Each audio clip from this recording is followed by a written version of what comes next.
Paul, what did you make of Sir Keir saying this? Do you think he's right?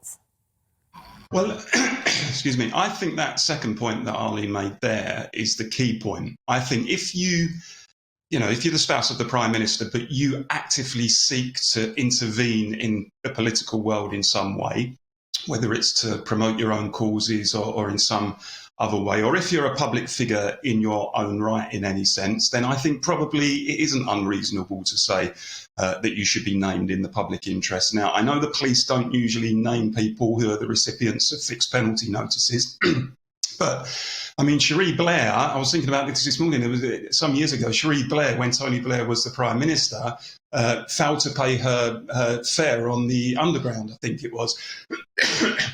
Excuse me.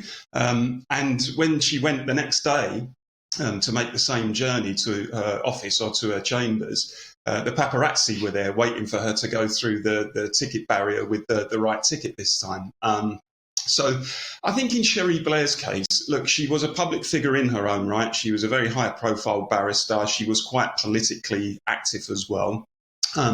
So I think it would probably have been right in her case to have named her. I think it's probably right in Carrie Johnson's case to name her as well. But I don't believe that should lead to any sort of harassment. I think just as a matter of public record, perhaps she should be named. And I would compare that to, for example, somebody like Philip May, the husband of Theresa May, who, so far as I could see, never really made any attempt to intervene in public life, didn't really set himself up as a public figure in any way other than when he was accompanying his wife on engagements and so on. So in that particular case, I would say if it were him, then probably not. So it's a difficult one, to be honest, and I've got a slightly nuanced view on it, but very simply, if you seek to intervene in public life, or if you're a public figure in your own right, then probably you would have to expect to be named, in my view.